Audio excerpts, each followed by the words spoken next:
that some leading oil marketing companies, OMCs, have begun reducing prices of some petroleum products at the pumps. Now, market leader Goel has announced more than 8% reduction in fuel prices. It has slashed the price of diesel by 1 cedi 50 pesos. On the other hand, petrol is going for 12 cedis 40 pesos per litre, representing a decline of 1 cedi. Let's go on the line now and speak to Executive Secretary of the Chamber of Petroleum Consumers, COPEC, Jankanamua. Thank you so much, sir, for your time. We have seen an 8% reduction, but to many, they expected the reduction to be more. Does this reduction reflect consumer expectations? No. And then again, it's also a mixed one because there was some unfounded expectation to begin with, where you had some media outlets reporting petrol, diesel to sell around 9 Ghana cedis for this first window, January. That, if you do the numbers, looks quite impossible or improbable.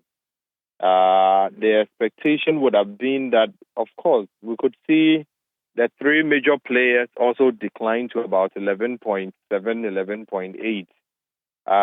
But as it stands, as of this very time and minute, only Gold seem to have adjusted their prices downwards by some 8%, which is equivalent to about 1 Ghana cedi every litre for both petrol and diesel.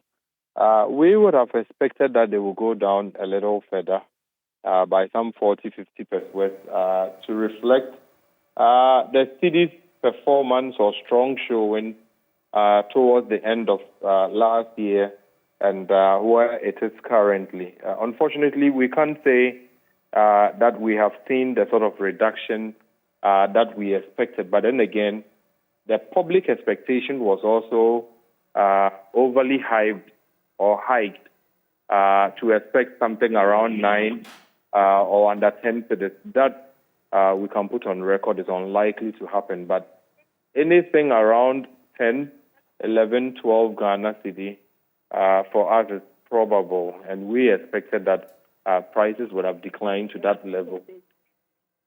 But the question is, are these reduction sustainable? For the first window, January, yes, they could be sustained through the month January. Unfortunately, if you talk to the BDCs or the fuel importation space, you get the impression that the dollar has begun crawling up again. If that is also to get any sustainability, then you are looking at a situation where the gains we've made, for which today Star Oil could sell around 10 cedi 99, they could all reverse, the other way in no time. So it depends on the Bank of Ghana and the monetary policy people and how they manage the forex situation. If we sustain the gains we made towards the end of last year, I'm sure the first quarter could be good. Then again, you also have government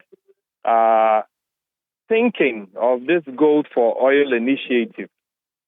We would only call for caution. We would only call for a much thorough stimulation or simulation of the program in order that the problems that we faced last year, which one had to do with the forex, two also had to do with the global price hikes that we saw or development. If we need to find a solution to them, our expectation will be that the solution will be holistic. We've seen the gold for oil program and what the proponents are suggesting so far. There are a couple of buts in there that we wish to get addressed before the program kicks off. But if that were to be done properly and rightly, maybe you could have fuel prices quite stabilized, at least for the first quarter of the year 2023. What are some of the plans that you have put in place to ensure that for government to hear your side or to hear your options that you have regarding this gold for oil thing that you're talking about? There's a lot of stakeholder engagement. We had two before the year 2022 came to an end, one with the NPA, two with BOST. In the coming days, we'll probably be meeting other partners to the program, i.e. GOIL, Ministry Energy, inputs that we have. We are quite certain to put forward those inputs, and hopefully the proponents would probably listen to some of these things and add them to whatever they are proposing. But what they have presented so far, a few loopholes here and there, which they would need to address. Other than that, we probably will get into a barter system that has a lot of, opacity, that could also see a lot of corruption, inbred, and that could also see inflation even go up because you are looking to use the local currency cedi to buy the gold from the mine. You are looking at between 3 and 4 billion Ghana cedis every month in order to be able to buy gold that we offlet to the intermediary who now pays for the oil we import. There's quite a lot of, transactional issues in there. The numbers would have to be streamlined properly so that you are not looking to cure the forex situation, but you create an inflationary pressure that comes back to further add to the forex problem that we had.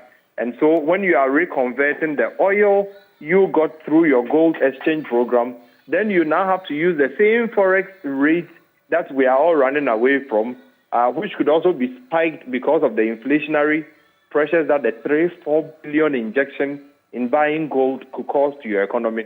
Could also cause. So we think that, it's a very fine idea, not bad, but a lot of work needs to be done before we probably bring in the first oil. Secondly, strategy.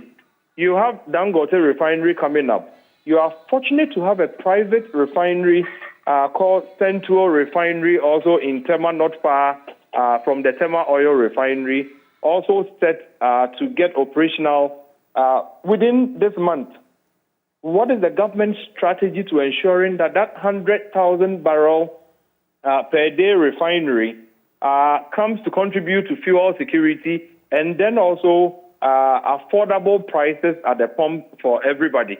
We have not heard much as far as the policy bit is concerned. Unfortunately, it looks as though our only focus now is on the gold for oil program, and we thinking that that probably will solve all the problems. We would call for caution and say that we should broaden, our alternatives so that the year 2023, if you read the forecast out there, China, what OPEC is asking to do, cutting numbers, what the Russia-Ukraine situation could further add to our oil prices, we need to have a strategy to cope with these things. If we sit and get caught ball watching, what happened in 2022 when diesel ended up 24 Ghana cedi and beyond, I'm sure in no time would repeat itself. So we need a much more coherent strategy to deal with 2023 altogether. Thank you so much. Duncan Amoah is the Executive Secretary of the Chamber of Petroleum Consumers, COPEC.